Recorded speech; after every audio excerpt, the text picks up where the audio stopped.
Muy bien, pues muy buenos días a todos ustedes, colegas, todas ustedes. Buenas tardes allá también en Londres. Digo buenas tardes allá porque hoy nos va a acompañar una invitada especial que está trabajando en el SOAS.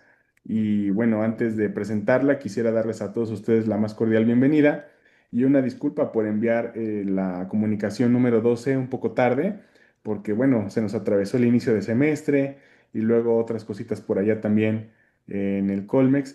Entonces ahora ya hemos tenido la oportunidad de reunirnos nuevamente y de actualizar el calendario de actividades.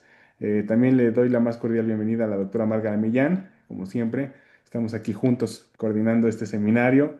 No lo hemos dejado caer, al contrario, se han unido más voces y tenemos buenas noticias que después compartiremos con detalle, pero parece que se quiere unir a nuestro seminario el Centro de Estudios Árabes de Madrid y quiere contribuir con la publicación que vamos a tener. Entonces después tendremos una reunión especial con ellos para que juntos decidamos qué hacer y cómo poder colaborar. Sin más por el momento, quisiera presentarles que el día de hoy nos acompaña la doctora Lore Leiján Herrera. Ella es egresada de la carrera de Ciencias de la Comunicación de la Facultad de Ciencias Políticas y Sociales de la UNAM, de nuestra casa, querida Margarita.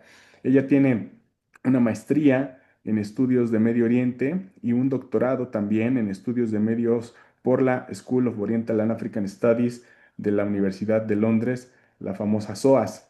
Su tesis doctoral examinó el uso de Facebook de la Palestine Solidarity Campaign para generar solidaridad y organizar acción colectiva en el Reino Unido. Su tesis de maestría, a su vez, analizó las prácticas discursivas del think tank BICOM, una de las organizaciones de lobby pro-israelí en Inglaterra, pues más conocidas, para deslegitimar la campaña del boicot, desinversión y sanciones del BDS a favor de Palestina.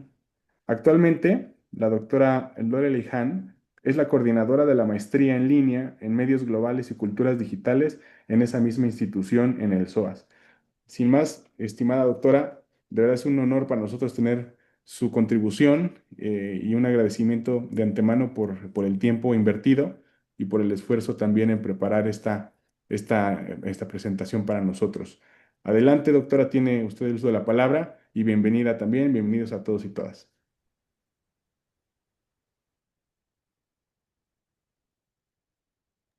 Perdón, estaba en mute. Hola, muchas gracias por la oportunidad.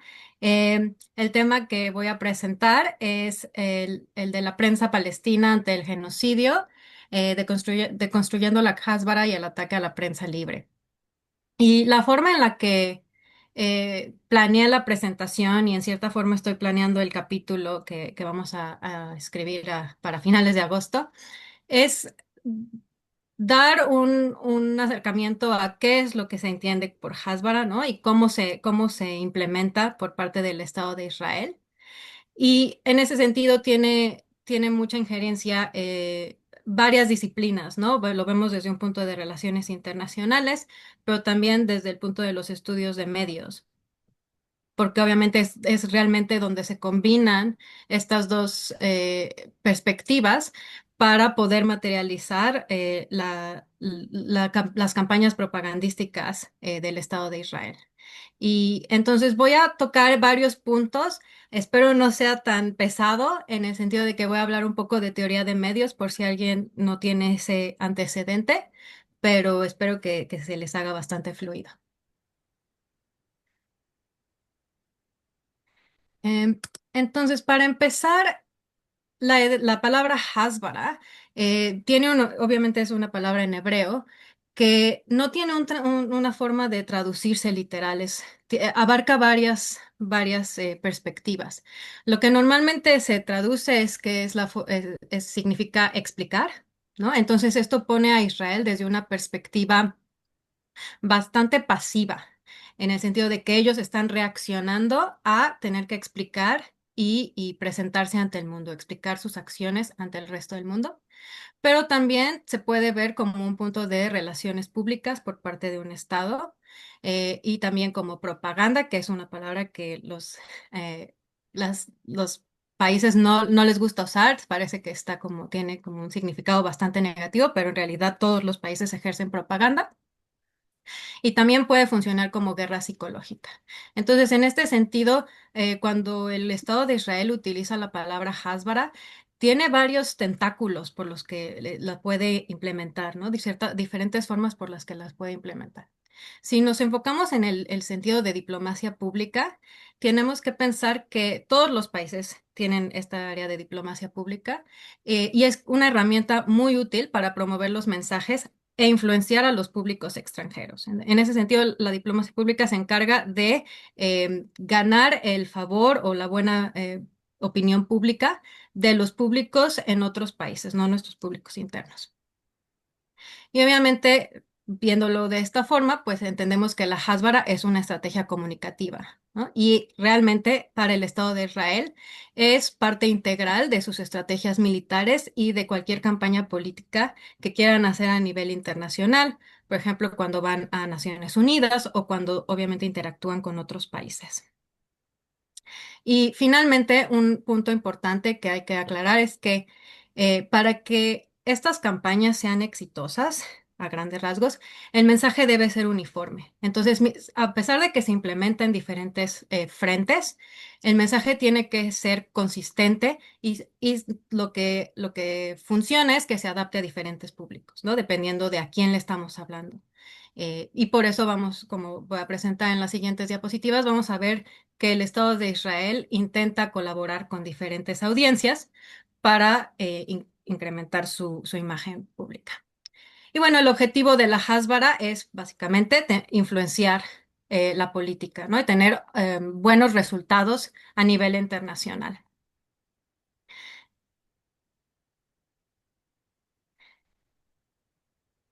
Desde el punto de vista de la diplomacia pública, un concepto que es muy importante para entender la Hasbara es el del poder suave, soft power en inglés, ¿no? Y este término que fue generado por Joseph Nye en los noventas nos dice que el poder suave, a diferencia del poder duro, que es el poder militar o económico, mediante el cual se ejercen presiones entre los diferentes países, es la habilidad de conseguir lo que un país desea, o bueno, puede también ser a nivel personal, claro, mediante el uso de la atracción. Y en este sentido es interesante que se utilice la palabra atracción porque nos dice que hay formas muy diversas de utilizarlo, ¿no?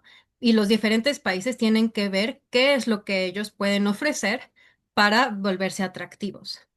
En el caso de Israel, una de las formas en las que esto funciona es mediante la academia. Si vemos, obviamente son muy conocidos por tener grandes investigaciones en tecnología, medicina, y a intentar hacer acuerdos con otros países. Entonces, esa, por ejemplo, es un buen ejemplo de entender cómo es el soft power israelí. También, por ejemplo, muchos de ustedes habrán visto la participación en eventos deportivos o culturales. Es otra forma por la que los países aumentan su soft power, ¿no? También lo podemos ver, por ejemplo, con Arabia Saudita y la organización de diferentes eventos deportivos. En el caso de Israel, por ejemplo, para coordinar esto o aumentar su imagen, también hacen el llamado pinkwashing, ¿no? Que es decir, que apoyan a los derechos de las comunidades LGBTQ y a diferencia de los otros países de la región, ¿no? Entonces, y por supuesto, uno de los puntos claves de Israel es que desde su fundación, si bien no pensaban en la Hasbara como algo importante cuando se funda el Estado, a medida que el Estado ha avanzado y con la emergencia de las tecnologías de comunicación y los medios de comunicación, la cobertura mediática, obviamente han tenido que esforzarse más en esa actividad del soft power. Pero si ustedes leen los escritos de Theodore Herzl, por ejemplo, uno de los puntos clave que él hace énfasis es que Israel es un bastión de Occidente en Medio Oriente, ¿no? Entonces, desde ahí ya vemos la idea de hacer un colonialismo y una limpieza étnica, pero siempre alineado a los ideales occidentales de cómo se ve eso, ¿no? Y en cierta forma legitimando esa forma de existir porque otros países ya lo han hecho. Inglaterra, básicamente todos los países europeos y Estados Unidos. Y si vemos cómo siguen enmarcándose ante el mundo, Israel continúa haciendo eso, describiéndose como la única democracia en Medio Oriente, por ejemplo, y alineándose con este tipo de ideología. Al mismo tiempo, obviamente, la diplomacia pública es la herramienta a través de la cual los actores políticos promueven sus mensajes a públicos extranjeros, como les mencioné, y tiene la finalidad de crear políticas favorables en arenas internacionales y a ayudar a lograr esos objetivos públicos.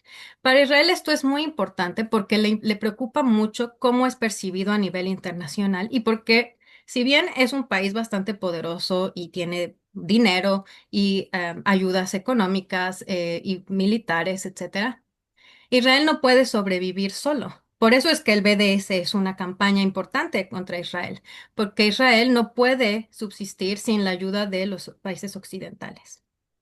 Y al dañar su imagen en medios o en la opinión pública, eso crea que las poblaciones internacionales presionen a sus propios gobiernos a romper relaciones con Israel y entonces que Israel sea cada vez un país mucho más débil. Entonces, si bien la diplomacia pública y el poder suave los podemos ver como eh, elementos no muy tangibles de cómo funciona la diplomacia, ¿no? No es una guerra como tal, tienen consecuencias que son bastante tangibles para los estados y en este caso para Israel, y es muy preocupante para ellos continuar perdiendo esa imagen a nivel internacional. Porque como lo vemos, la imagen que proyecta un país es una de las principales herramientas para implementar la diplomacia pública e influenciar la opinión pública global, ¿no? Entonces, por ejemplo, es el resultado del último Global Soft Power Index, que es un índice que se genera cada año, en donde se estudia a los diferentes países en cómo proyectan su atracción a nivel internacional. Israel ha perdido posiciones en los últimos años. Hace un año era el país número 33 y ahora en el último índice es el país número 39. Y bueno, como activista, pues obviamente el interés es que continúen cayendo en ese ranking, ¿no? De poder sobre. ¿Qué es lo importante aquí y cómo tiene injerencia los medios de comunicación? Los medios de comunicación son el principal vehículo mediante el cual se articula la diplomacia pública. Entonces, ahí es donde se juntan estos dos universos de las relaciones internacionales y los medios. Y si bien esto siempre ha ocurrido con los medios tradicionales, la emergencia de las tecnologías de información y comunicación han aumentado esto a crear un campo que ahora se denomina inclusive diplomacia digital, ¿no? Entonces, mediante el uso de todas las redes sociales, de Internet, de páginas web, de chatbots, en los que las poblaciones del mundo pueden interactuar con gobiernos internacionales o con sus propios gobiernos, dependiendo de dónde estén, ¿no? Si ustedes están en el extranjero, pueden hablar con su propia embajada, pero es ahora una parte muy importante de la estrategia diplomática de cualquier país. Y obviamente Israel, como un país que tiene un nivel tecnológico bastante avanzado y una preocupación con referencia a su imagen pública, obviamente ha utilizado y recurrido a las tecnologías de la información para tratar de contrarrestar esta imagen negativa que existe internacionalmente. Y aquí un punto que es interesante para mí y que obviamente es base de mucha de la investigación que hago, es que si bien la guerra se lucha en el campo de batalla, ¿no? Y no quiero referirme en sí a lo que pasa en Palestina como una guerra, porque sé que no es un genocidio. Tenemos que entender que esa guerra, esa batalla, también se da en el campo de los medios y de la opinión pública. Es una batalla discursiva en la que hay el lado israelí que está justificándose y los palestinos que están también intentando am, tener voz en su propia destrucción.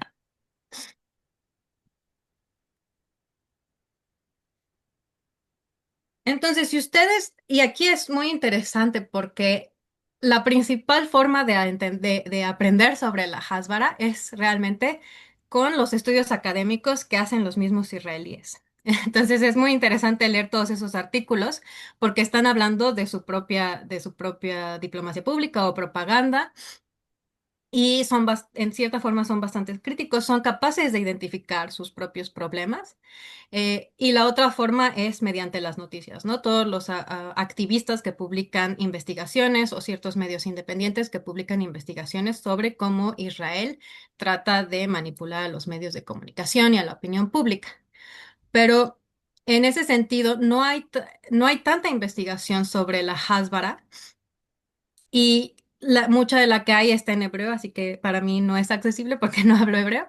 Pero es un punto interesante saber que los israelíes son capaces de hacer esa investigación, pero aún así no son capaces de contrarrestar los problemas que tienen respecto a la Hasbara.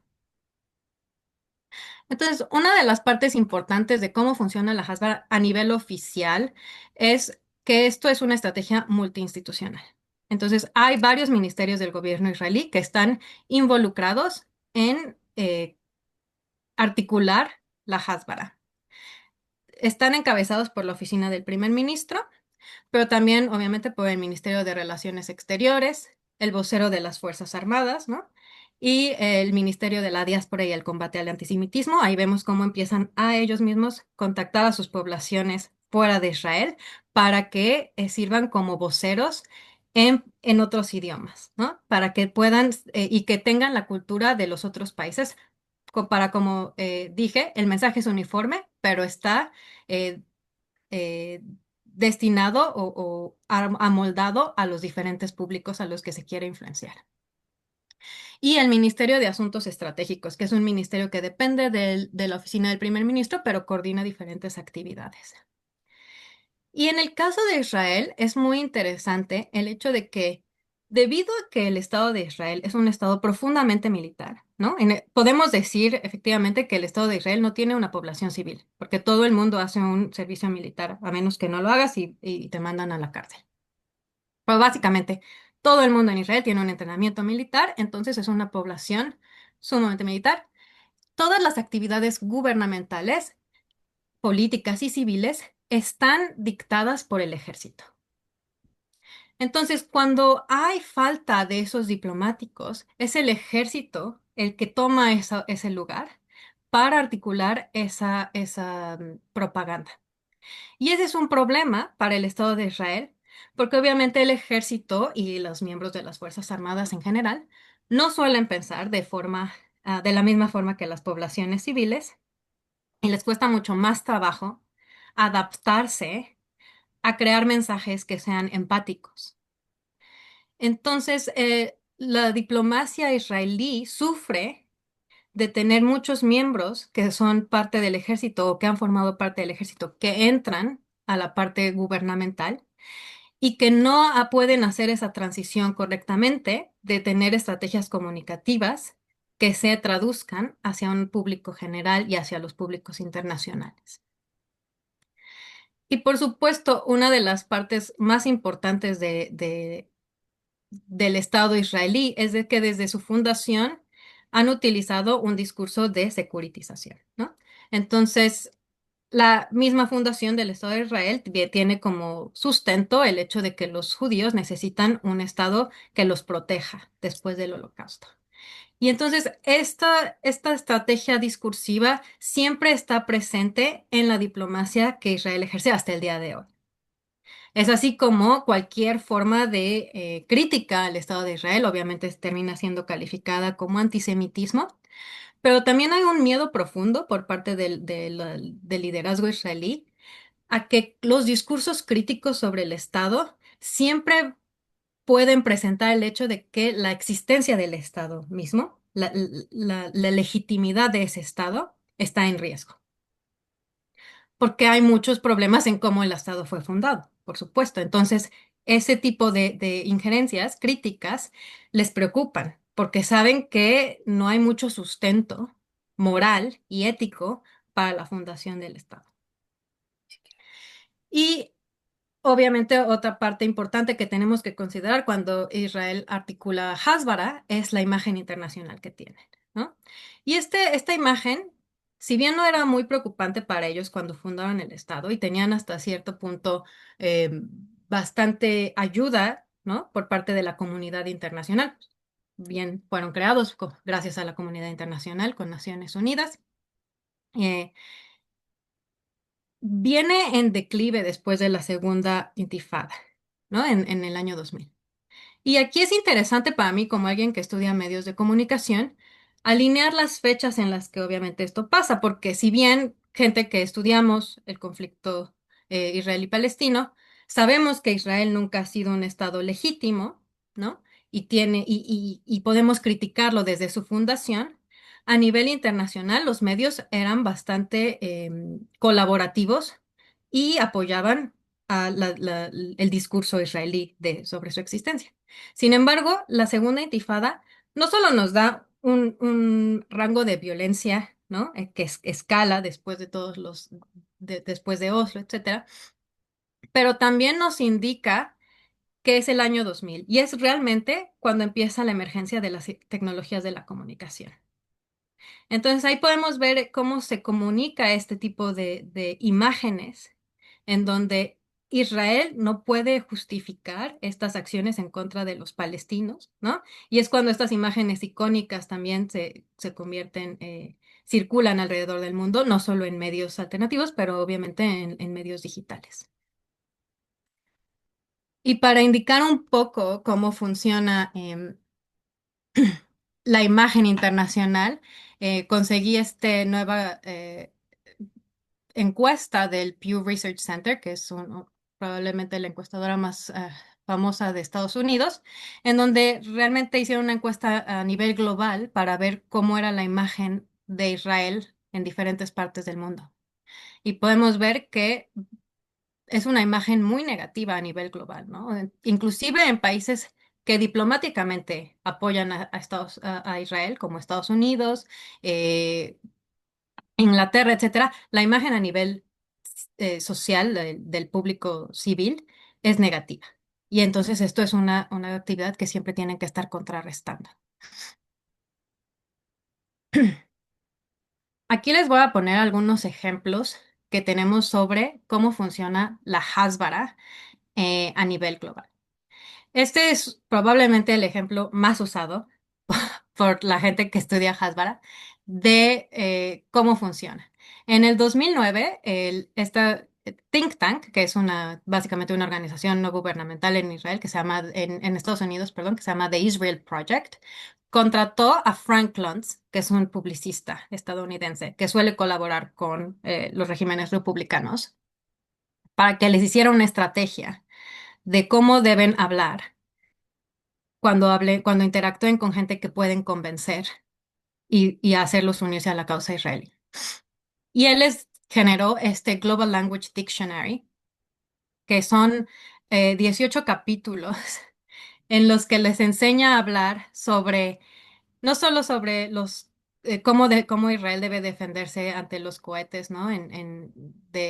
Contra Hamas, cómo deben hablar cuando se refieren al Líbano o cuando se refieren a Irán, cómo deben hablar ante los medios de comunicación, cómo deben eh, ex- excusar la muerte de civiles. Y les da una serie de palabras que funcionan, de estrategias discursivas en cómo deben enfocar esas preguntas, ¿no? Y por ejemplo, aquí es el ejemplo más claro. Cuando hablamos de cohetes y de cómo Israel responde a los cohetes que salen de la Franja de Gaza, no respondas la pregunta directamente, sino que enfócala y di, ¿qué harías tú si te cae un cohete?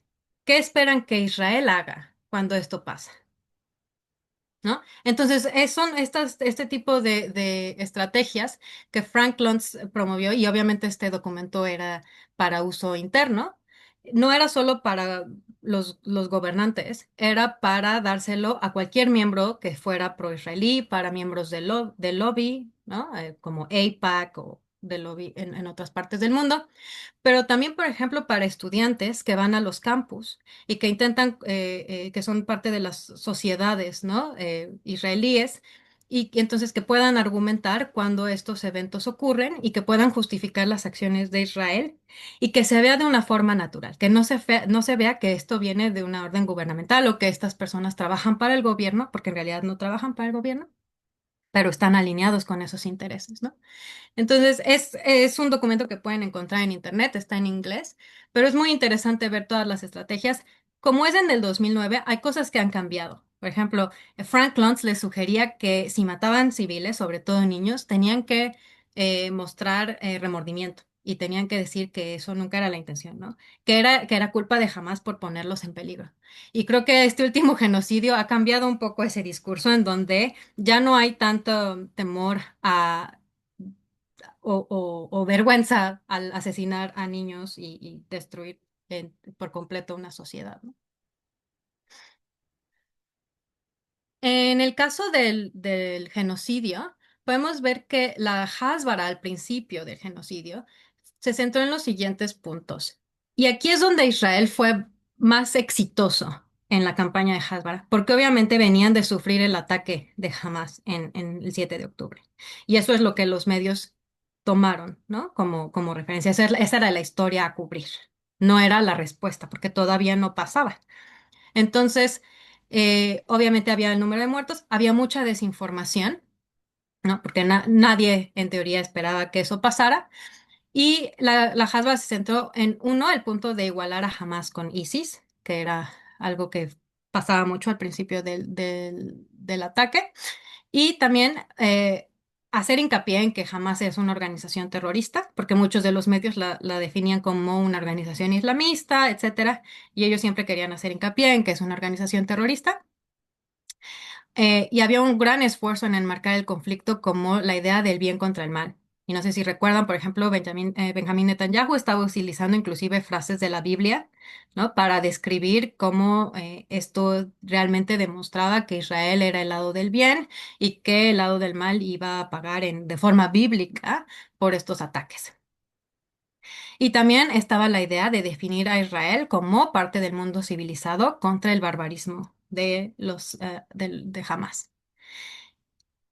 En este punto es importante y volvemos a referirnos a esta idea de Israel siempre como un elemento o un resultado de ese colonialismo europeo, ¿no? De esa mentalidad colonialista de Europa. Entonces, si Israel se define a sí mismo como parte del mundo civilizado y dice, esta no es solo nuestra lucha, ¿saben? Esta lucha es del resto del mundo civilizado, porque si nos atacan a nosotros, están atacando el estilo de vida occidental. Entonces, estas palabras están hechas no solo para el público en Israel, que obviamente estaba sacudido por el ataque, están hechas para atraer a públicos internacionales, que tal vez no saben cómo funciona, no saben todos los elementos que han causado, ¿no? La disposición de los palestinos y el colonialismo, el apartheid en Israel, pero que pueden relacionarse y ver a los israelíes como si fueran ellos mismos. Se pueden poner en su lugar, ¿no? Y esto pasó mucho, por ejemplo, con los asistentes al rave del el Festival Nova, en donde la gente decía, bueno, podría haber sido yo en un concierto, ¿no? Y esto realmente Israel lo explotó. Al mismo tiempo, igualar a Hamas con ISIS, que es algo que obviamente nunca había pasado, porque antes ISIS no existía, ¿no? Existió hasta los mediados de los años 2000. Es, es importante porque lo que el mundo occidental sabe de ISIS, la mediación que tenemos de ISIS, uno, solo sabemos por los medios, porque a menos que alguien haya estado ahí, y espero que no. La otra era un espectáculo de violencia grotesco, ¿no? Eran decapitaciones, era destrucción, era mucha violencia sexual. Y entonces igualar a Hamas con ISIS da ese referente de un barbarismo, ¿no? Y algo que la gente sabe porque tiene ese conocimiento. Y claro, aquí viene la historia de los bebés decapitados, que resultó ser falsa, o la historia de las violaciones, que resultó ser falsa, pero que reprodujo el New York Times, que Joe Biden también comentó, y que hasta la fecha es un problema, ¿no? Que emerge porque una vez que la desinformación está fuera, es muy difícil corregirlo. Y aquí también tengo un video que no sé si les apareció a ustedes porque están en México y que tal vez estén familiarizados, pero es un video que salía en los videos de YouTube eh, a principios del conflicto.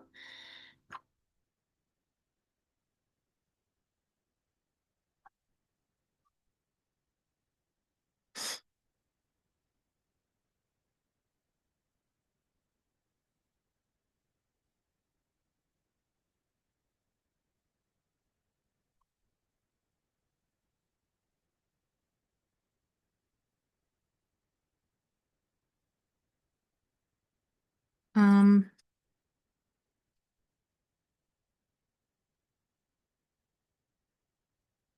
Perdón, voy a regresar a... ¿Pueden ver todavía la presentación? Sí, Ah, Sí, perdón. Y este video fue muy criticado porque obviamente tiene estos colores muy atractivos y está enfocado a verse como un video para niños y salía en los anuncios. Al parecer no salía en anuncios para niños, o sea, en YouTube Kids, pero fue muy criticado por la forma en la que estaba presentado. Y esto fue las primeras semanas del ataque después del 7 de octubre. Entonces, para como redondear un poco cómo funciona o los diferentes tentáculos que utiliza la estrategia de Hasbar en Israel, esto, esta información viene del propio Ministerio de Diplomacia Pública, que informa que en los primeros 6 meses después del 7 de octubre de 2023 concedieron 1.500 entrevistas, promovieron historias reforzando la narrativa israelí, organizaron 4.000 visitas de periodistas internacionales, principalmente periodistas de Estados Unidos, Inglaterra y Francia. Crearon una página web sobre los eventos ocurridos el 7 de octubre y la lanzaron días antes de que el caso en contra de Israel se discutiera en la Corte Internacional. Dieron más de 1.300 conferencias de prensa, recibieron a influencers y a líderes de opinión pública, o sea, organizan viajes, ¿no? No solo organizan viajes para políticos, que eso es muy común, también organizaron viajes para influencers y los llevaron a diferentes partes de Israel. Sobre todo, lo que pasaba es que los llevaban a los puntos en la frontera. Bueno, no quiero referirme a la frontera porque no hay una, Israel no declara sus fronteras, pero bueno, al sur de Israel, al Negev, en donde habían ocurrido los ataques. Y esto también pasaba con las visitas guiadas, en donde llevaban a los periodistas, porque obviamente los periodistas no tienen acceso a la Franja de Gaza a menos que estén dentro que viajen con el ejército, ¿no? Y en donde el ejército va a monitorear lo que van a visitar. Pero cuando viajaban al sur de Israel, los llevaban también a tener entrevistas con sobrevivientes, con las familiares de los rehenes, con el ejército, con los políticos locales y la policía. Y entonces esas se vuelven las principales fuentes de información que los periodistas a nivel internacional reportan, ¿no? Y no hay ninguna visión de los palestinos, no hay ningún entrevistado que sea palestino. Es más, ni siquiera tienen acceso a Gaza para ver cuál es el nivel de destrucción, etcétera, que está pasando en Gaza. Y tuvieron 6.200 campañas en medios y plataformas digitales, como el anuncio que les mostré, pero también compraron anuncios en el Super Bowl en Estados Unidos. Era un anuncio en donde básicamente es- estaba dirigido a hombres y decía que muchos papás no regresan a casa, ¿no? Refiriéndose a los rehenes. Y tan solo en ese momento, eso fue los primeros 6 meses del conflicto, eso es lo que publicó el Ministerio de Relaciones Exteriores. Pero después, la Dirección de Diplomacia Pública también obtuvo 150 millones de dólares para ejercer sus actividades. Ese es el presupuesto que obtuvieron para 2025. Encima del dinero que ya obtiene el Ministerio de Relaciones Exteriores para tener actividades, pero se les incrementó ese presupuesto. Y ahora vemos la idea de la prensa libre. Y la pongo entre signos de interrogación porque me gusta siempre criticar el hecho de que creamos que la prensa es libre. Entonces, Como ya vimos, la forma en la que la Hasbara opera es mediante los medios. Esa es la forma en la que se influencia a la opinión pública o se trata de construir inclusive una opinión pública si nos vamos a la perspectiva de Habermas. Eh, entonces, es importante considerar cómo funciona esto y yo siempre suelo basarme en la teoría de la economía política de los medios de comunicación. Y esta teoría lo que nos explica es que los medios de comunicación, como los conocemos nosotros, funcionan en un sistema capitalista, ¿no?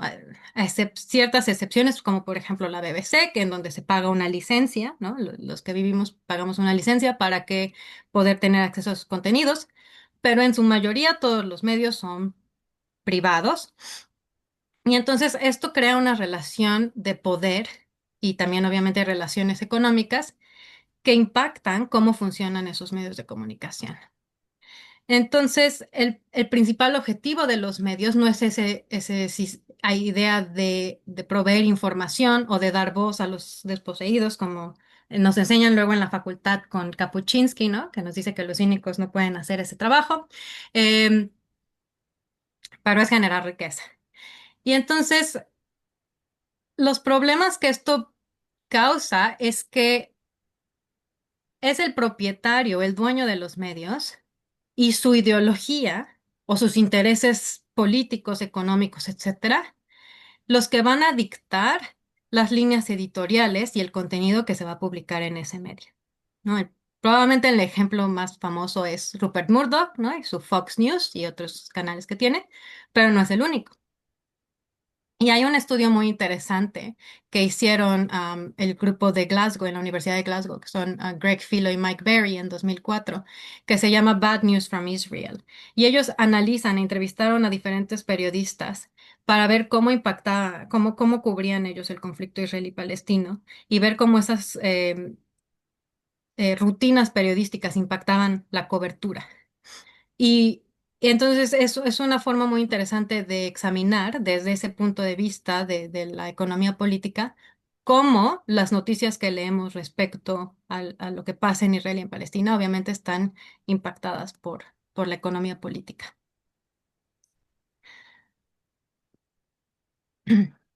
Y otro punto en donde es interesante entender cómo funciona la economía política de los medios es el modelo de propaganda que generaron Noam Chomsky y Edward Herman. Lamentablemente, seguimos usando a Chomsky, aunque salgan los Epstein Files, ni modo. Eh, y nos dice otra vez, ¿no? El dueño, el propietario, tiene interés en, en avanzar generar riqueza, avanzar su posición económica, financiera, social, ¿no? Es una élite, los dueños de los medios de comunicación. Y eso dicta los contenidos. Ese es el primer filtro por el que la información va a pasar. Ellos nos dicen que hay 5 filtros por los que la información pasa para ser publicada. Y el primero es el dueño. Si al dueño no le gusta lo que estás cubriendo, obviamente en ese momento se acaba la historia. El segundo es los anunciantes, ¿no? En realidad, lo que los medios venden es espacio para los anunciantes, porque somos las audiencias los que somos la mercancía, ¿no? La atención de la audiencia es lo que se vende a los anunciantes. Esto obviamente es un modelo que se generó en 1988. Los medios de comunicación han cambiado mucho, pero yo sostengo que este modelo sigue funcionando, porque si ustedes lo piensan con los medios digitales, por ejemplo Facebook, etcétera, sigue siendo las audiencias las que son el producto. La atención de la audiencia, los datos de la audiencia, ¿no? Cómo la audiencia compra en Amazon, en dónde la audiencia da clic o no da clic, qué historias le interesan, qué historias le sugiere el algoritmo que la audiencia tiene atención o no. Todo eso es parte de cómo se genera el dinero para el medio. Al mismo tiempo, en la versión actual de cómo funcionan los medios digitales, es el mismo trabajo de la audiencia lo que genera riqueza. Si ustedes piensan, por ejemplo, en Instagram, son sus fotos las que le generan riqueza a Mark Zuckerberg. Esas fotos, esa autoría intelectual, estética, etcétera, son el labor del usuario, no son el labor de Zuckerberg. Sin embargo, él es el que se beneficia de ese trabajo. El otro filtro es las fuentes. Y aquí es muy importante si tienen algún antecedente periodístico o si no.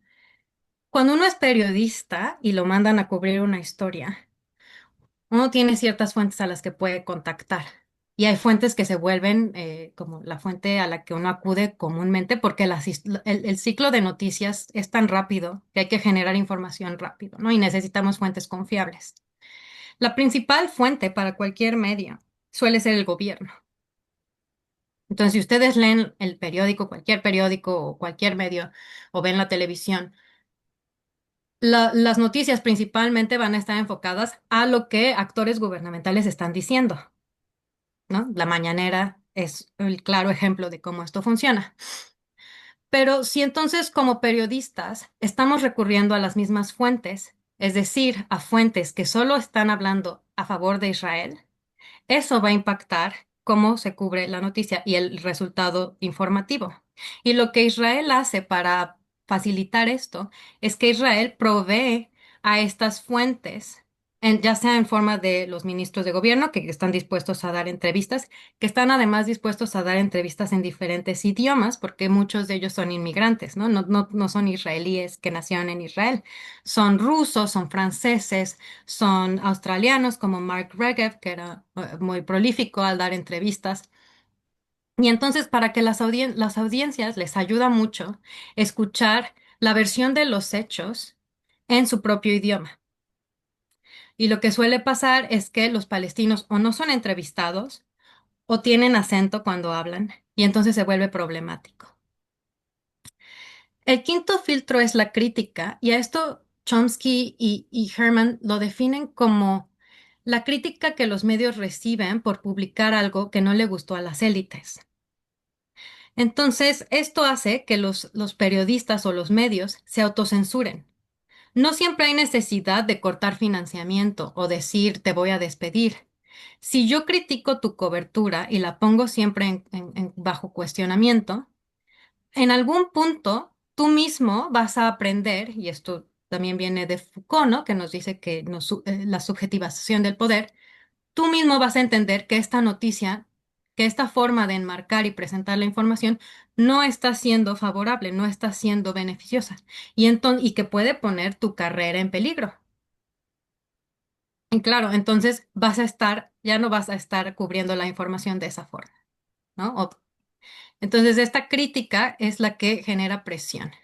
Y finalmente es el anticomunismo. En este sentido, obviamente cuando sacaron el modelo es 1988, el anticomunismo era un filtro muy negativo, ¿no? Sobre todo para los medios occidentales. Ellos han revisitado este modelo y nos dicen que ahora el anticomunismo ya era el interés era en generar un enemigo común, ¿no? Y en los ochentas obviamente eran los regímenes comunistas. Después de los ataques del 11 de septiembre, el enemigo común es el terrorismo, la guerra contra el terrorismo. Entonces, ¿qué más efectivo para Israel que enmarcar a Hamas o a Hezbollah o a Irán como terroristas? Porque eso nos da un conocimiento común en donde tenemos al enemigo que todos reconocemos y del que todos podemos tener marcos de referencia. A pesar de que no estemos en Israel, ¿no? Los estadounidenses pueden entender eso también, o las audiencias globales. Entonces, mediante estos filtros podemos explicar cómo el gobierno de Israel tiene injerencia en la manufactura de estas noticias y de la información para poder tener cobertura que los beneficia, facilitando fuentes, no comprando anuncios, ¿no? No dando dinero a los medios porque entonces tú me vas la cobertura es negativa, pero también con la propiedad, si pensamos que los dueños de los medios de comunicación son élites globales que tienen intereses financieros y que hacer negocio con Israel es bastante redituable. Algunos ejemplos de esto, por ejemplo, es en fechas recientes, la revista Wired reportó que Israel compró anuncios en Google para que cuando la gente buscara UNRWA y UNRWA USA, eh, los dirigía inmediatamente, o sea, el primer resultado de la búsqueda era una página que parecía como si fuera oficial de Naciones Unidas, pero que si tú dabas clic, es una oficina creada por Israel, en donde se deslegitima a esta instancia de Naciones Unidas.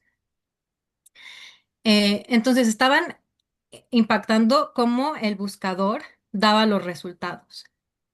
Y obviamente, pues, la idea de deslegitimar a UNRWA, que era, lo hicieron también acusando a varios de sus empleados de ser miembros de Hamas, que esto resultó en que muchos gobiernos quitaran financiamiento, ¿no? Después se restableció y finalmente ahora han destruido las oficinas hace unas semanas y han prohibido completamente que cualquier órgano de Naciones Unidas opere en Gaza y básicamente han también negado que cualquier otra organización no gubernamental de asistencia pueda participar a menos que le den los nombres de todo su staff a Israel, ¿no? Poniendo en peligro al staff que trabaja a nivel local. Y en junio de 2025, el Buró de Anunciantes de Israel firmó un contrato por $45 millones con Alphabet, que es la compañía dueña de Google y YouTube, para generar diferentes anuncios, impactar las búsquedas, etcétera. No sé si también hayan visto estos anuncios que salían antes de que ustedes vieran videos en YouTube, pero el video más famoso era que no había hambruna en Gaza porque había comida, ¿no? Y entonces filmaban muchos restaurantes, muchos puestos de verduras, etcétera, en Gaza y decían, ven, no hay hambruna. O sea, esto que están diciendo que la población de Gaza está muriéndose de hambre, no es verdad. Es solo que ellos mienten. Y también el sitio de noticias alternativo Dropsite News reportó que el gobierno de Israel gastó $3 millones en una campaña de anuncios con X, o también conocido como Twitter, antes de que lo comprara Elon Musk. Entonces, estos son unos ejemplos en los que vemos cómo el anunciante sigue, el dinero que se genera de anuncios sigue impactando estas formas de informar, pero que además ahora se ha adecuado, ¿no? No es solo los medios tradicionales en los que queremos pensar, es en cómo utilizamos los medios digitales, Internet, las búsquedas, etcétera. Y finalmente voy a hablar de la prensa palestina. Eh, en este sentido, la prensa palestina, Nofret ya nos presentó hace unas semanas como la parte en donde los periodistas están siendo decimados, ¿no? Por su cobertura. Un punto importante en cómo funciona la prensa palestina y el problema que genera esto para la Hasbara es que si pensamos en los orígenes del conflicto, en el establecimiento del Estado de Israel y la Nakba, la narrativa palestina estuvo ausente mucho tiempo, ¿no? De ahí tenemos el permiso de narrar, ¿no? De- que, que nos está diciendo. También tenemos a los palestinos que están marginalizados, que su historia no se entiende, porque toda la atención se concentra en la fundación del Estado de Israel y en cómo, obviamente, después del Holocausto tenían derecho a tener un Estado. Al mismo tiempo, la profesionalización periodística limita la cobertura del conflicto. A lo que me refiero con profesionalización periodística son estas rutinas que los periodistas adoptan. Cualquier persona que haya tomado clases de periodismo, lo primero que te enseñan es que tienes que ser neutral, tienes que ser objetivo, tienes que recolectar los hechos, ¿no? Todo se basa en los hechos, el qué, quién, cuándo, cómo, por qué. Y tienes que dar voz a todos los actores, ¿no? Si estás hablando de una crítica al gobierno, tienes que darle permiso de réplica a la persona que está siendo criticada, etcétera. Ese tipo de rutinas que sostienen la idea, como esta idealización de cómo funciona el periodismo y la idea de la prensa libre, son problemáticas porque entonces volvemos a ver este conflicto, uno, como un conflicto de iguales, ¿no? Que nunca ha sido. Yo me cuesta mucho trabajo no usar la palabra conflicto, pero entiendo que no es un conflicto, no son partes iguales. Un estado altamente militar, con capacidades económicas, soporte internacional, contra una población desposeída, eso es lo que están. Pero si lo vemos a través de los medios, nos están diciendo que hay dos lados, los israelíes y los palestinos. cuando uno no son ni siquiera un estado. Si ustedes ven muchos de los encabezados, dicen Israel ataca a Hamas, pero Hamas ni siquiera son los representantes de toda la Palestina ocupada, siquiera, ¿no? Es más, no ha habido elecciones desde 2006, si recuerdo. Em, Ese tipo de cosas en donde si entrevistamos a un palestino, tenemos que entrevistar a un israelí, quitan presión sobre lo que impacta a la ocupación. Entonces, no estamos viendo cómo el gobierno es responsable, no estamos atribuyendo esa responsabilidad correctamente, porque lo que estamos viendo es que son dos lados y ay, no se llevan bien desde años entrañables, que es lo que suele decir la gente, ¿no? Entonces, eso es un problema para cómo los palestinos pueden articular su propia versión, porque nunca hay este enfoque en las víctimas como tales, en la historia de los palestinos, de desposesión, de limpieza étnica, etcétera, porque siempre tiene que haber una contraparte. Uno de los puntos interesantes es que, si bien los medios son el vehículo principal para poder moldear esta opinión pública y articular la Hasbara, para Israel es un problema tener que hacerlo en los medios, porque los medios son visuales. Y hay un punto en donde ninguna explicación que ustedes puedan dar va a justificar que haya niños sin brazos. Y si uno lo pone eso en cualquier foto o en cualquier video, no hay discurso que sea suficiente para legitimar esa actividad. Entonces, para Israel es muy difícil tener que utilizar los medios cuando al mismo tiempo tienen un récord criminal, ¿no? De crímenes de guerra, de violaciones a los derechos humanos, que son explícitos. Y eso es una ventaja para los palestinos, para poder, no solo para la prensa, obviamente, pero también para la historia como general de los palestinos, para esa articulación de un trauma común que existe, ¿no? La otra que me pareció muy interesante y que resaltaron, de hecho, unos académicos israelíes, es que los palestinos tienen la habilidad de contar historias que son emotivas. Entonces ellos nos dicen, no, los israelíes queremos contar la historia con hechos, con verdades, pero los palestinos, ellos cuentan una historia. Entonces la historia pues crea ese elemento de identificación y de empatía.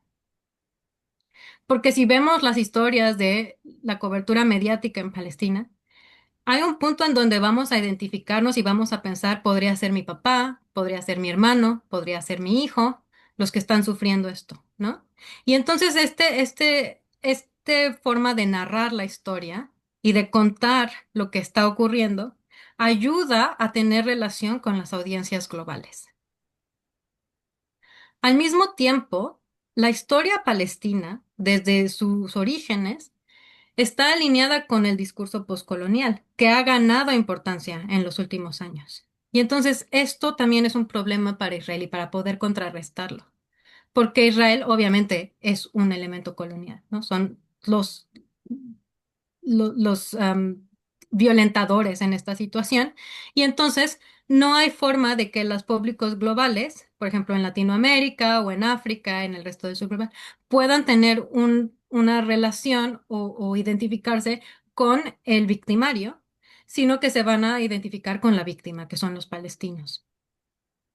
Y esto también genera problemas a Israel para defender a nivel académico, porque obviamente la academia cada vez más gira hasta estos marcos de referencia postcoloniales y decoloniales, y entonces que Israel no puede contrastar, no puede usar ese soft power de atracción hacia los públicos académicos tampoco, ya no puede enmarcarse en esa forma. Y finalmente, yo quiero ubicar el problema que le genera a Israel tener que articular esa Hasbara, no solo en medios tradicionales, pero en medios digitales, porque obviamente la mayoría de la información que hemos recibido durante este genocidio es con medios digitales, ¿no? Los palestinos han filmado y narrado su propio exterminio, y es realmente el único genocidio que hemos visto en vivo. Entonces, los medios digitales, por un lado, tienen una oportunidad discursiva porque le permiten a los palestinos y a los periodistas palestinos eh, narrar su propia historia, ¿no? Entonces, esta historia que siempre ha sido marginalizada desde que se creó el Estado de Israel y la Nakba, ahora los palestinos tienen esta opción directa, siempre y cuando tengan acceso a Internet y tengan alguna cuenta digital o puedan crear su página web o un blog, van a poder narrar su historia, ¿no? Ya no tienen que tener un intermediario para contarla. También pueden circunver los medios tradicionales. Entonces, todas estas rutinas periodísticas que impiden que los palestinos, por ejemplo, sirvan como fuentes, que sean entrevistados o que la historia la puedes matar porque no se alinea con la línea editorial que tiene el medio. Esto ya no sucede porque los palestinos pueden utilizar los medios digitales para articular esa narrativa. Entonces, ya no dependen de los medios hegemónicos y en cierta forma presentan un contrapunto a los medios hegemónicos, ¿no? Y los ponen un poco en jaque. Entonces, esto es muy interesante porque los palestinos también ahora inclusive sirven como fuente, ¿no? Los medios toman estas historias de Instagram, de Facebook, para su propia cobertura, los medios que consideramos como hegemónicos. Eh, Al mismo tiempo, como dije al principio, los medios digitales son uno de los lugares en donde se lleva a cabo esa batalla discursiva. Porque si bien son el punto en donde Israel intenta justificarse y legitimarse continuamente ante el mundo, es también donde los palestinos resisten. Y esa resistencia se da en diversas formas. El solo hecho de narrar es resistencia en sí, pero también el hecho de eh, eh, intentar, y perdón, se me va la palabra, pero eh, poner un contrapunto a la censura que existe por parte de esos medios digitales, ¿no? Que también son privados. Y por otro lado, tenemos que entender que este tipo de comunicación que se da en medios digitales, que es muy horizontal, es muy flexible, ¿no? Es descentralizada y es bastante rápida, favorece a la narrativa palestina. Porque la narrativa palestina puede tomar esa información y transmitirla inmediatamente, pero las personas que tenemos solidaridad con los palestinos podemos retuitearlo, repostearlo, transmitirlo, y entonces eso crea una red de información que se expande en todos los medios globales y la gente puede retomar esta historia. A diferencia, Israel no opera de esa forma. Israel opera de una forma muy militar, centralizada, vertical, en donde articular eso y responder inmediatamente a eso les cuesta mucho trabajo. Si bien, aunque tienen un lobby bastante sofisticado, ¿no? Y mucho dinero, aún así es bastante difícil. Y la otra es que los medios ayudan en la logística, ¿no? Para los movimientos transnacionales y de solidaridad que continúan difundiendo la información, pero al mismo tiempo tenemos que referirnos a esa economía política de los medios de comunicación que nos dice que los dueños van a limitar el contenido, ¿no? Y dictan el contenido. Entonces, siempre tenemos que tener presente que los dueños de estas redes digitales son dueños privados, que tienen muchas alianzas con Israel, porque es una relación muy lucrativa, pero que también tienen alianzas en este momento en particular con el gobierno de Estados Unidos y con otros gobiernos para generar no solo una sociedad que eh, es una sociedad de vigilancia, ¿no? Porque la vigilancia se hace mediante tecnología y esto es muy lucrativo. Entonces, lo que ponemos en Instagram, lo que ponemos en Facebook, ahora se puede usar en nuestra contra para perseguirnos. Y es lo que ha pasado con los estudiantes que protestaron en Estados Unidos, ¿no? Y es lo que cada vez pasa más con estas tecnologías como Palantir, etcétera, que tienen contratos gubernamentales. Y finalmente es eso, ¿no? Las redes sociales, si bien pueden presentar este tipo de opciones que ayudan a los palestinos, también pueden limitar esa cobertura mediática porque tienen ese poder de controlar la información. Y aquí les presento unos cuantos ejemplos de cómo ha pasado eso en fechas recientes.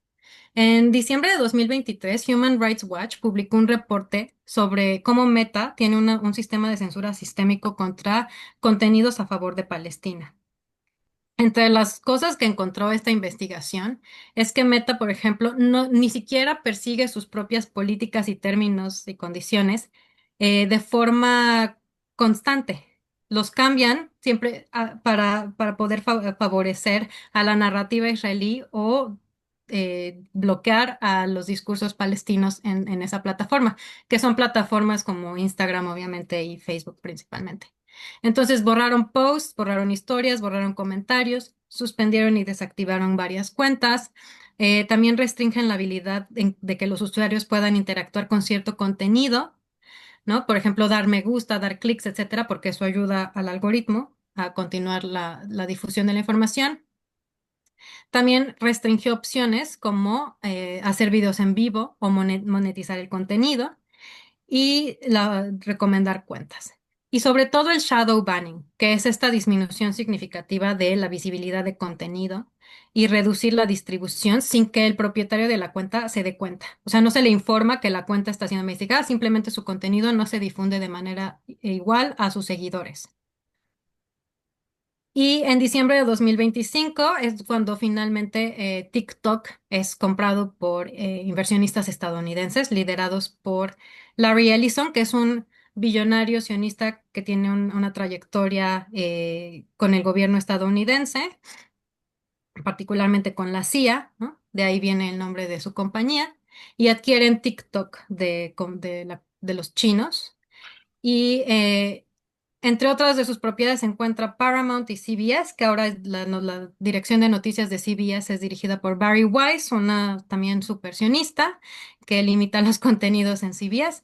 Y en enero, TikTok finalmente prohibió o bloqueó permanentemente la cuenta de la periodista palestina Bisan Auda, ¿no? Que tenía 1.4 millones de seguidores en esa plataforma. Y claro, los términos y condiciones han cambiado para generar formas de investigar y castigar más a los usuarios que promuevan o publiquen contenidos adversos al régimen, tanto estadounidense como israelí. Y bueno, ahí termino mi presentación. Espero comentarios, preguntas, eh, cualquier clase de retroalimentación. Muchas gracias, doctora Loreley. La verdad es que ha sido una presentación muy exhaustiva, con evidencias claras, con soporte teórico, con una mirada crítica sobre lo que ocurre. Muchas gracias, de verdad. Doctora Millán, no sé si usted quiera comenzar con algunos comentarios o leer lo que hay en el chat o alguna reacción sobre lo que nos presentó la doctora Loreley y también una invitación a los demás a hacer preguntas. Sí, sí, claro. Bueno, muchas gracias, Lorelei. Y, y gracias también porque nos aclaras. Nosotros acá hemos estudiado cómo desde el inicio del proyecto de, de fundación del Estado de Israel, pues hay no solo lobby, sino también hay un discurso, ¿no? Que es un discurso que se va imponiendo, ¿no? Esta idea de una tierra vacía para un pueblo que busca la tierra, ¿no? Cómo se ha invisibilizado al pueblo palestino. Y claro, es bien interesante ver cómo esto se ha ido acomodando al desarrollo de la tecnología, pero también como tú lo marcas, cómo el propio Estado de Israel es un Estado militar y eso también lo vuelve vulnerable en muchos sentidos, ¿no? Entonces creo que este es un elemento que hay que seguir pensando. Yo no me había dado cuenta de esto que tú dices. em, Porque me parece que mucho del trabajo discursivo lo hace Estados Unidos y no Israel, ¿no? O sea, ahorita mismo me acaban de mandar una campaña de Codepin en contra de lo que llaman el whitewashing de la Junta por la Paz, ¿no? Hacia el Washington Post, ¿no? O sea, Washington Post está haciendo o dando, ¿no? Espacio para personas que dicen, démosle chance a la paz, apoyemos esta junta, ¿no? Eh, o sea, ahí creo que sí, también hay una mancuerna bien importante, ¿no? como tú lo has dicho. Entonces, por ejemplo, a mí me parece inverosímil que exista esa propuesta para la paz, ¿no? O sea, porque a todas luces, pues no es eso, ¿no? No es una propuesta para la paz. Eh, y sin embargo está ocurriendo, ¿no? O sea, hay espacio discursivo para que esto se ponga ahí en el centro, por un lado. Y por otro lado, creo que también otra línea a reflexionar es cómo digamos, la poca diplomacia esta que nos cuentas, ¿no? Que Israel ha tenido que, pues, digamos, que ha necesitado especialistas para mantener este discurso, se ha caído abajo por las imágenes e incluso por las propias declaraciones de los mismos gobernantes de extrema derecha, pero también de los soldados, de los jóvenes de la sociedad israelí, ¿no?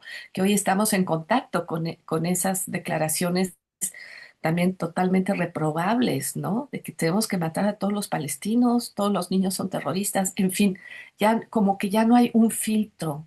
Y eso me gustaría pensarlo también, pues, con la política norteamericana, Mm. con la absoluta imposibilidad de filtro que tiene Donald Trump cuando habla, ¿no? Y cómo puede decir lo que sea, insultar a la gente, etcétera. Es decir, creo que hay un cambio más generalizado en las formas de la política, que por supuesto están dejando atrás la diplomacia, pero que por otro lado, también es cierto que esto ocurre cuando su discurso está, pues a mí me parece por los suelos, ¿no? O sea, haciendo agua en todos sentidos. Desde mi punto de vista, el 2023 sí marca un quiebre en la legitimidad del Estado de Israel. O sea, hoy cada vez es más claro de dónde proviene, tenemos más información, la gente está más consciente y eso se va atando con otras cosas que han ido sucediendo por parte de la política norteamericana, ¿no?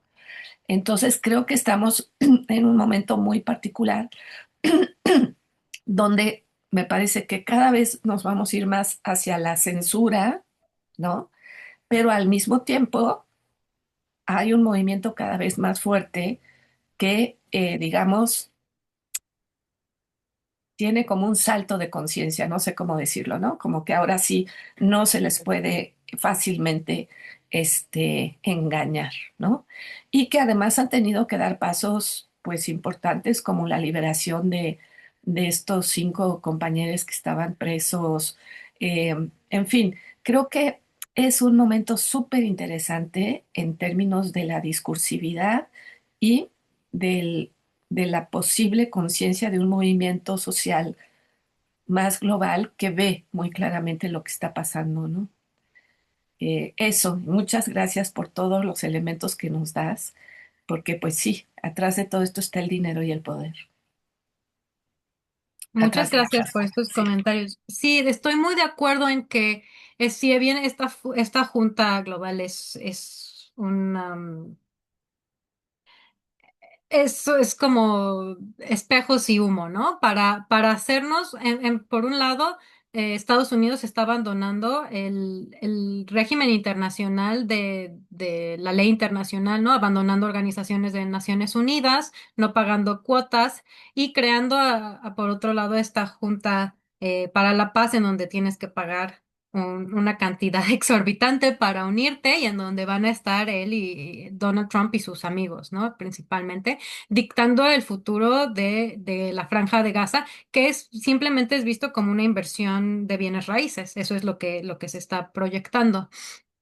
Y claro, es un plan en donde podemos ver que está líderes del sionismo, entre ellos, por ejemplo, el yerno de Donald Trump, Jared Kushner, que es muy amigo de Benjamin Netanyahu, sus papás tienen patrocinios en asentamientos ilegales, este tipo de cosas. Y creo que aquí tenemos que cuestionar mucho, por un lado, el fallo que ha tenido Naciones Unidas, ¿no?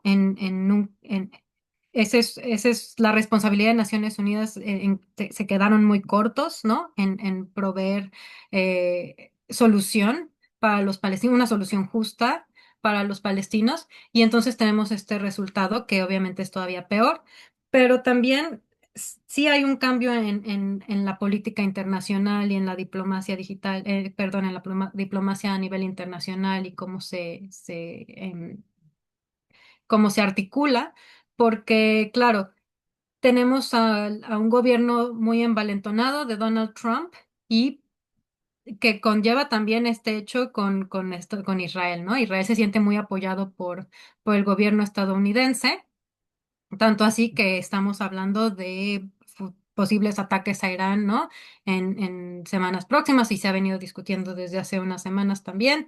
Eh, y tenemos este hecho de que las tecnologías de la información y los dueños de esas tecnologías son todos estos llamados technobros, que, ¿no? Elon Musk, Mark Zuckerberg, Alex Karp, el dueño de Palantir, también los dueños de todas las plataformas de inteligencia artificial, que cada vez genera una burbuja financiera más grande. Y todos estos elementos están en coordinación con estos regímenes, como en Estados Unidos, Israel, el Reino Unido, ¿no? Generando contratos para poder manejar los datos, ¿no? Cada vez tienen más control sobre los datos de las poblaciones, pero también datos para supervisar y controlar lo que esas poblaciones hacen, ¿no? La tecnología que ICE está usando para poder deportar gente en Estados Unidos es un claro ejemplo, pero el hecho de querer instaurar credenciales biométricas, por ejemplo, en el Reino Unido se está hablando de eso, en México también.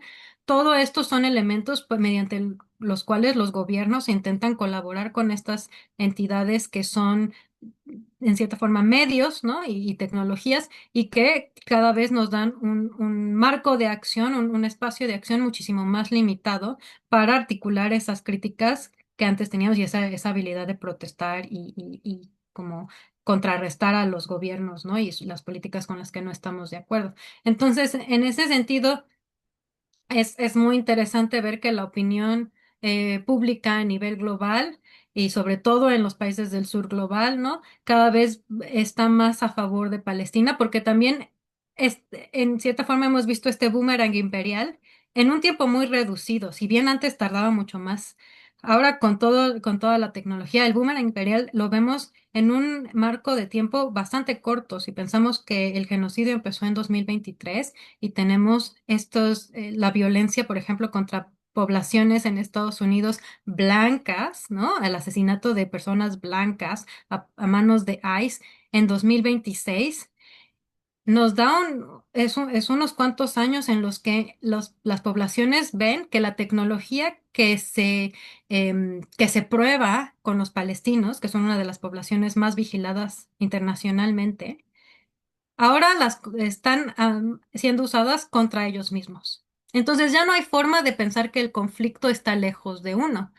El conflicto está en nuestra puerta, ¿no? Y si bien no nos importó, bueno, obviamente yo no quiero ser esa persona, pero a la comunidad global no le importó lo que pasaba en Palestina, ahora ya no hay forma de cerrar los ojos y pensar que eso no podría pasarnos a nosotros en cualquier momento si decimos algo que está en contra del gobierno o protestamos. Pero abro para más preguntas para que quede más tiempo para más preguntas. Sí, aquí está Sandra, Sofía.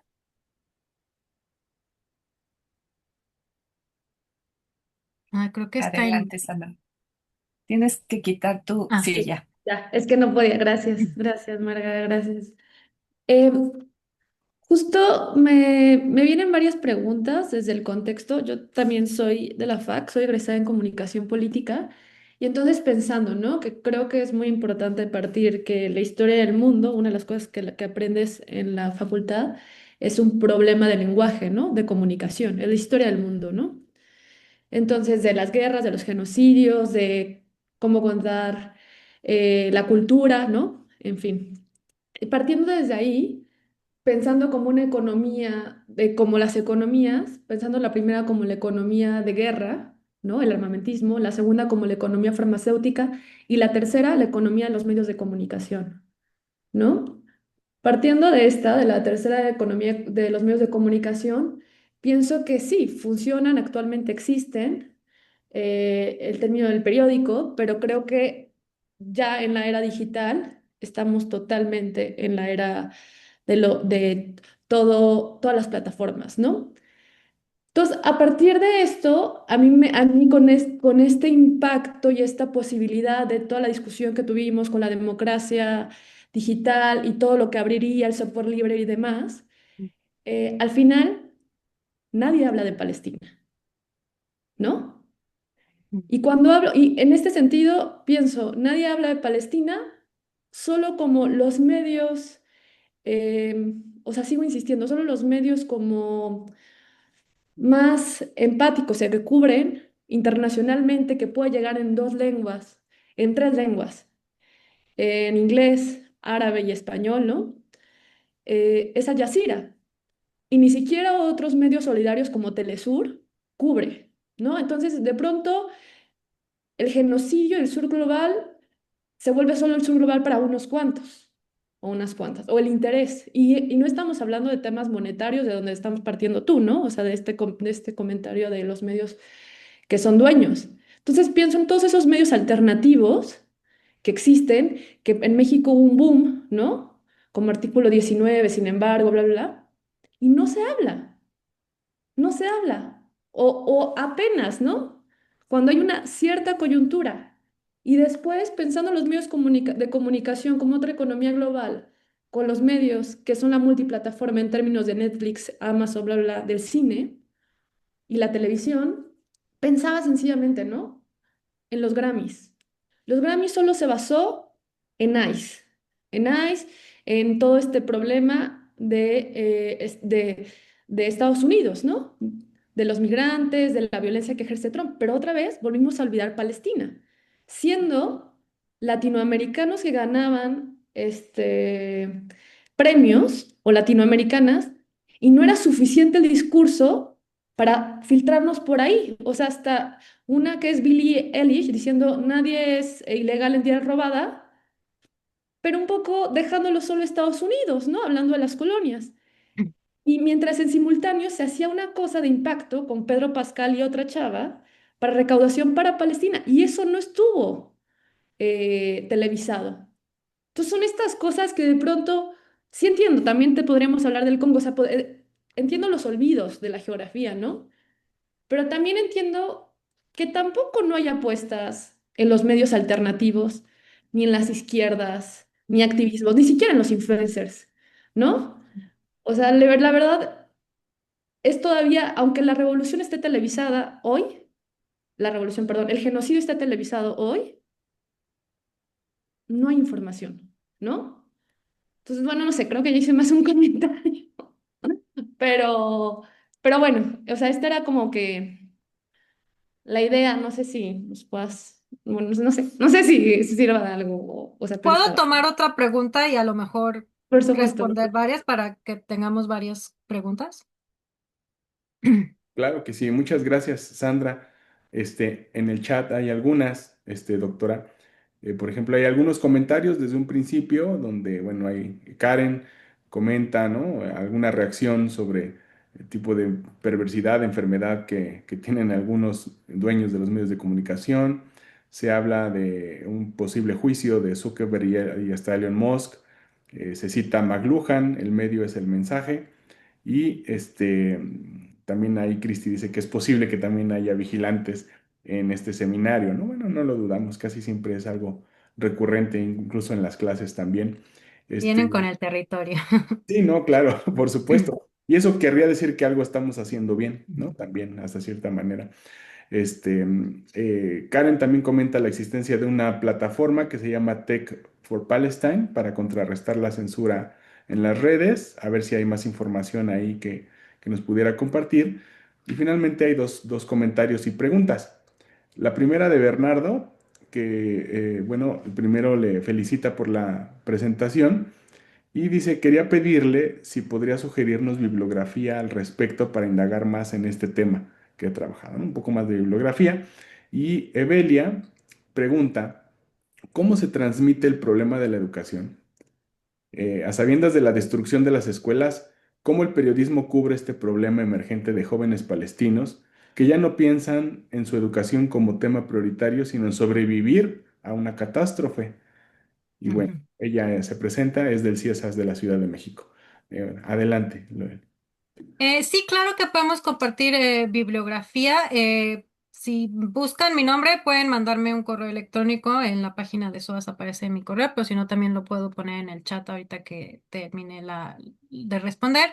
Y yo recomendaría, la mayoría de las fuentes que utilicé están en inglés, quiero aclarar eso, porque no he conseguido tanta información. Hay un documento muy interesante de Miriam Aurag, si están familiarizados con ella. Ella hizo una investigación muy interesante sobre la digitalización de Palestina, de los territorios ocupados en Palestina. Y después tiene un artículo que se llama Hasbara 2.0, en donde habla de cómo esta Hasbara se ha adecuado a las tecnologías de información. Y es un documento muy interesante, tiene ya varios años, pero es bastante útil hasta la fecha. Me basé en muchos artículos, principalmente artículos académicos, las páginas del Ministerio de Relaciones Exteriores de Israel. También hay unos cuantos documentos de organismos no gubernamentales. Por ejemplo, hay un documento que me parece es un poco viejo, pero responde ciertas preguntas sobre, como preguntas comúnmente explicadas sobre la Hasbara de una organización no gubernamental en Israel que se llama, déjenme les busco cómo se llama, pero ese es un documento que está bastante interesante y también hay varios artículos. Suele ser que la confluencia de la Hasbara se trata también al mismo tiempo que se habla del lobby israelí. Y porque son dos elementos que van muy de la mano. Hay un documento que se publicó y se los puedo enseñar si aparece en la cámara. Es sobre eh, Es un documento de 2010, pero sigue siendo bastante interesante. Fue en una conferencia en Herzliya, en Israel, y básicamente es hablando sobre cómo legitimar a Israel, con la autoría de Vera Mishnin, que también publica varias cosas sobre la Hasbara y que es una de las principales investigadoras que habla sobre la Hasbara desde el punto de vista israelí. Eh, y Sí, yo recomendaría sobre todo sitios de información alternativos, ¿no? Por ejemplo, em, el Dropsite News, que es bastante nuevo, pero tienen mucha información y hacen un periodismo investigativo sobre los nexos de Israel con estas compañías como Google, Meta, etcétera. Y también hay una organización en Palestina que se llama AMLE, que ellos hacen investigación sobre los derechos digitales de los palestinos. Y entonces investigan cómo estos derechos son vulnerados por las plataformas digitales, como tienen diferentes reportes sobre cómo YouTube los vulnera, cómo X los vulnera, Meta, etcétera. Y es como una forma un poco de familiarizarse. Y la otra es em, Israel, sus académicos, tiene académicos muy prominentes que investigan diplomacia pública y diplomacia digital. Y puedo buscar algunos títulos y facilitárselos, se los puedo facilitar a usted, doctor, y ya después, si quiere, puede circularlos por el correo a todos los participantes para que sea más fácil y que no pierda yo el tren de pensamiento. Y sí, la contribución de Sandra se me hace muy interesante. Hay un libro de John Collins que se llama Global Palestine y él dice que Palestina es la causa, ¿no? Y también Helga Tawil Suri de la Universidad de Nueva York. dice que la causa palestina es la causa por excelencia, ¿no? La causa social. Y que todos tendríamos que tener esa referencia con Palestina, porque lo que pasa en Palestina puede pasar en el resto del mundo. Sin embargo, hay un costo muy alto al hablar sobre Palestina. ¿Qué tal no es un costo que se ve, por ejemplo, cuando uno habla a favor de la inmigración, etcétera, ¿no? O por otras causas. Y esto tiene que ver con esa legitimidad y con ese como poder hegemónico que Israel todavía conserva, en donde cualquier acusación o crítica en contra del Estado de Israel siempre puede tergiversarse a hacer acusaciones de antisemitismo. Y entonces, en ese sentido, si para algunos de nosotros en la academia tal vez no nos asusta tanto esas acusaciones. Em, claro que para una celebridad es un costo altísimo y después si pensamos y aquí tengo que referirme necesariamente a la economía política de los medios, porque ¿quiénes son los dueños de los estudios? ¿Quiénes son los dueños de las disqueras? Son gente prosionista, ¿no? Y entonces pierdes el contrato. ¿Qué es lo que pasó? Mark Ruffalo acaba de hablar a favor de Palestina, ¿no? Y contra ICE en una premiación. Y perdió el contrato con ABC, que es el dueño de Disney, entonces ya no va a salir en los Avengers, básicamente. Y ese tipo de castigos, ¿no? Que es el castigo que Chomsky y Herman se refieren, que en inglés se llama flack, pero es esta crítica que no puede existir porque entonces tú pagas, tienes que pagar el costo, ¿no? Y entonces esta es una forma de silenciarte. Porque la gente tiene miedo a hablar a favor de esto o a favor, en favor de Palestina porque va a haber un costo financiero o social o político que no pueden contrarrestar.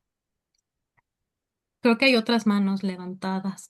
Y el Ok. tema de la educación, eso es muy interesante, no se ha cubierto tanto. Los discursos de escolasticidio, que es como se debería referir al ataque en contra de todas las universidades y las instituciones educativas en Palestina, no es algo que los medios cubran mucho, ¿no? Porque los medios tienen sus propias rutinas y son ciertos eventos más violentos el hecho de mostrar cierta violencia mucho más gráfica, suele ser en lo que se enfocan, y porque el demostrar el escolasticidio necesita un punto de análisis, y entonces necesita como un periodismo que te tome un poco más de tiempo y que pueda ser un poco más analítico. Y hay veces que esas mismas rutinas, tanto de los medios tradicionales como de los digitales, ¿no? En donde los reels son muy cortos, en los posts nadie lee los posts largos, también limitan cómo se difunde esa información, pero eso tal vez hay que investigarlo más y obviamente atraer más la atención para esa cobertura. Creo. Sí, aquí hay más preguntas. Le pedimos a Charlene, luego a Marisol y luego Nubia, por favor. Gracias, doctora Lorelei. Hola, buenos días. Muchas gracias, Lorelei, por la presentación. Me quedo un poco con la duda y ganas de escuchar un poco más de qué papel juegan las embajadas digamos, pues en la reproducción pues de la Hasbara, ¿no? Por un lado, eso. Y si podríamos considerar como otro mecanismo u otro dispositivo de la Hasbara también estas organizaciones de exsoldados israelíes que van por el mundo haciendo trabajo humanitario, ¿no? Como lo que fue denunciado acá en México, la presencia de estos exsoldados en pueblos y comunidades de los Altos de Chiapas, ¿no? Que se hacen llamar luchadores por la vida o guerreros sin fronteras o algo así. Y también otra cosa que me llama mucho la atención y bueno, siempre ha sido parte de como de una inquietud, es el hecho de que justamente sea el Holocausto uno de los eventos más cinematografiados, pues yo creo que en la historia del cine de Hollywood, ¿no? Entonces no sé si también parte como pues de las industrias culturales en Estados Unidos sobre todo, ¿no? Se han prestado para digo, y esto no le niega, por supuesto, la tragedia, ¿no? Vivida por los judíos en la Segunda Guerra Mundial, pero sí llama la atención que cuando se hable de genocidio, pues parece que este es el único que se perpetró en el siglo XX, ¿no? Puesto que los otros genocidios pues no tienen esa visibilidad sobre todo en el cine de Hollywood, ¿no? Entonces, un poco pensando en industrias culturales, embajadas y pues estas organizaciones de exsoldados que andan por el mundo, promoviendo la paz, ¿no? Después de asesinar niños en Palestina. Entonces, bueno, eso, muchas gracias. Gracias, Charlene. Y tomo, si quieren, las otras dos preguntas. Claro que sí. Hola a todos, buenos días. Lo mío no es una pregunta, es un comentario. Estabas hablando sobre la censura, ¿no? Y no tenemos que ir muy lejos. En la misma universidad también existe esta censura. Yo participé en una jornada pro-Palestina el año pasado en marzo, creo. Y este, pues la Gaceta UNAM publicó algo que yo no dije, ¿no?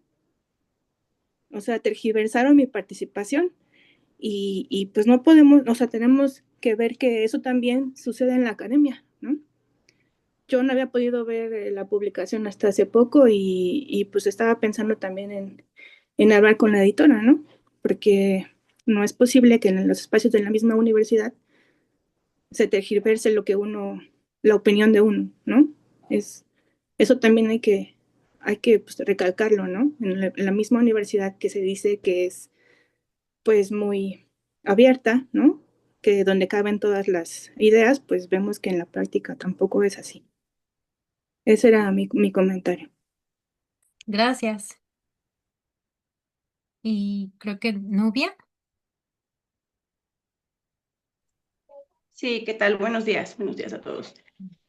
Pues yo tengo más bien la inquietud de saber qué pasa con la gente común, sin un criterio, sin un juicio crítico, porque pues de pronto parece que todo queda como pues entre la gente que ha tenido el privilegio de estudiar y de desarrollar un pensamiento crítico, pero conozco gente, familiares o conocidos, que no tienen niveles altos de estudios y que de pronto me dicen, pero ¿cómo sabes?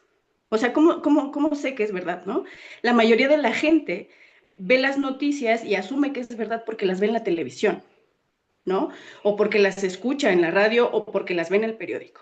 Entonces lo asumen como verdad. Entonces creo que tenemos aquí un problema en el que los medios hacen su trabajo de pues difundir lo que sea, ya sea mentira o sea verdad, y la gente lo consume y lo reproduce, que al final es lo que hace que esto se extienda masivamente, porque no lo someten a ningún juicio, a ningún filtro, y entonces se dispersa, así como llegó, lo dan, ¿no? Entonces, mi pregunta va orientada hacia eso, o sea, ¿qué hace? ¿Cómo le puede hacer una persona común, una persona que no tiene estas herramientas y que vive en un mundo en el que le inventan la realidad? ¿Qué puede hacer la gente en ese caso? ¿No? Eso sería mi pregunta. Muchas gracias. Gracias. Tomo estas tres y después, si hay tiempo, podemos tomar más. Sí, un punto muy interesante, el hecho de, claro, yo me enfoqué mucho a la parte oficial de cómo funciona la Hasbara, ¿no? Ejercida por el Estado principalmente y controlada por el Estado. Pero como dije, no me pude enfocar a cómo funciona el lobby porque ese realmente sería otro capítulo. Y si lo piensan, John Mearsheimer tiene un libro sobre el lobby israelí que les tomó mucho tiempo publicar y que recibieron mucha crítica a pesar de ser académicos de Harvard. Y tan solo el año pasado, Ilan Pappé publicó también un libro sobre el lobby pro-israelí a los dos lados del Atlántico, ¿no? En Inglaterra y en Estados Unidos. Em, Claro, este es otro de los tentáculos de cómo funciona la Hasbara, ¿no? La Hasbara, obviamente, muchas veces cuando viene desde fuentes oficiales, la gente puede reaccionar negativamente, pero si viene, por ejemplo, por parte de influencers o de artistas, ¿no? Si podemos ver, hay muchísimos artistas que han hecho videos a favor de Israel o que dan dinero a Israel, etcétera. Tan solo Amy Schumer es una de ellas, ¿no? Que es familiar de Chuck Schumer, que es un político demócrata en Estados Unidos. La creadora de Gilmore Girls, ¿no? Firmó una carta para que a Bisanuda se le retirara la nominación al Emmy. Eh, Todas estas personas que trabajan, y son personas que trabajan, como lo dices, en las industrias culturales, ¿no? Entonces, esa es otra forma de influenciar la opinión pública. Hay esa colaboración por ejemplo, demostrar la cultura, etcétera, es una forma de poder suave también que tenemos que examinar, ¿no? Y cómo Israel también vende o colabora con las industrias culturales. Por ejemplo, muchas veces cuando tienen que filmar cosas en el desierto, por ejemplo, este tipo de shows como Homeland, que además es una serie, una versión de una serie israelí, ¿no? Que después se trajeron a Estados Unidos, pero todo ese tipo de escenas las filma, Israel ofrece que se puedan filmar en Israel para que no tengan que ir a los países como Irak o otros países en donde podrían correr más riesgo para grabar. Entonces está eso, Israel entrando al concurso de Eurovisión, que en México no es famoso Eurovisión, pero en Europa es un evento muy importante para toda la sociedad y es como vista televisiva obligada, ¿no? Y Israel es el único país que no está en Europa que puede participar. Por ejemplo, Rusia no puede participar después de invadir Ucrania, pero Israel puede participar y inclusive ganar. Em, entonces, todo este tipo de cosas son formas en las que Israel continúa eh, distribuyendo sus mensajes y obviamente intentando mejorar su imagen a nivel internacional. Norman Finkelstein escribió un libro que se llama La industria del holocausto, ¿no? En donde demuestra cómo Israel explota el holocausto constantemente para evitar críticas, para evitar cualquier clase de cobertura negativa. Entonces, Finkelstein es una voz muy importante en esa crítica. Respecto a la censura, sí, pasa en todos lados, lamentablemente. Y lo único que puedo decir es que si la Gaceta UNAM no te cubre, tienes que hablar con el editor para que hagan esa corrección, porque es un problema a nivel periodístico que todo el mundo tiene derecho a estar representado adecuadamente en los medios. Em, y cómo ayudar a la gente, al ciudadano de a pie, a pensar en Israel y Palestina. Yo creo que aquí es muy importante, y lo voy a enfocar desde los medios porque, claro, esa es mi perspectiva, ¿no? Pero uno, entender que sí, los medios construyen la realidad, ¿no? Berger y Lockman nos dicen eso básicamente. Y otra es que necesitamos una literacia mediática. Necesitamos entender cómo funcionan los medios y por eso me gusta usar a Chomsky y a Herman, porque creo que si podemos desglosar eso, y claro, no le digas a tus parientes que vas a usar a Chomsky y a Herman porque puede que lo rechacen, pero si empezamos a hacer este tipo de cuestionamientos, es decir, a ver, ¿quién es el dueño de Televisa? ¿No? ¿O quién es el dueño de este medio en particular? ¿Y por qué están publicando esto? Y entonces ese tipo de ejercicio no viene de la nada, ¿no? O sea, no, obviamente requiere un ejercicio intelectual, pero también requiere que la gente no sea pasiva en recibir esa información. Y entonces yo creo que es parte de ser el familiar incómodo en las reuniones y cuestionar eso y cuestionar ese tipo de opiniones. Y si la gente dice, ¿de dónde lo sabes? Tener la fuente, ¿no? ¿Cómo sabes qué pasó? Bueno, porque tengo estas fuentes que validan que esto ha sucedido, ¿no? Y entonces esa actividad de ser crítico y también de explicarle a la gente que los palestinos son gente como cualquiera de nosotros, que tienen ambiciones, que tienen deseos, que tienen errores, ¿no? No son las víctimas perfectas. Y eso también es un problema que hay que hablar cuando es la cobertura mediática, ¿no? Y eso es un problema que se genera con el ataque del 7 de octubre. Es la crítica que los palestinos no son las víctimas perfectas. Nadie es la víctima perfecta. Y entonces, pero hay una historia y hay un contexto que no empezó el 7 de octubre, en el que tenemos que enmarcar cómo jamás opera y qué es lo que nos lleva a ese ataque, ¿no? Y son 70 años de ocupación, 70 años de limpieza étnica, de opresión, de vivir en guetos. Entonces, todo eso, hay un punto en donde, así como Frank Luntz les dice a los israelíes, tú hazles la pregunta, ¿qué harías si te caen cohetes? ¿Qué harías tú si no puedes ir a la escuela porque tienes que pasar por varios puntos de revisión? ¿Qué harías? ¿qué harías si necesitas tratamiento para el cáncer y no puedes recibirlo porque no te dejan salir y no hay los medicamentos en la franja de Gaza? Es una suerte nacer ahí, ¿no? Lo podemos enfocar desde ese punto de vista. Y cuando ponemos eso en términos para la población común, que a lo mejor no tiene ese nivel in- eh, educativo, pero que a lo mejor tiene la curiosidad intelectual, yo creo que eso nos lleva cuando menos a un punto de reflexión. Y ya de ahí podemos desde entonces decir cosas más críticas, ¿no? Y llevarlos a ese punto. Muchas ¿Hay más gracias. preguntas? Eh, No sé hasta cuándo llega el tiempo, pero si hay más preguntas, con gusto. ya casi nos vamos. De hecho, se nos está agotando el tiempo. Yo quisiera solamente hacer un comentario, doctora Loreley, al respecto de lo que decía también usted y la doctora Marga Millán, de qué momento estamos, ¿no? Un colapso moral, no solamente por lo que está pasando con los Epstein Archives, sino también por la forma en la que se ha descarado la actuación israelí, tanto en el terreno como en el ámbito de los medios de comunicación, tanto que ahora tienen que pagar o se devela cuánto pagan aún más por querer mejorar su imagen en algo que simplemente ellos han hecho de manera propia, ¿no? Es decir, no solamente manchar su imagen, sino develar la forma en la que actúa el poder en contra de un pueblo como es el pueblo palestino.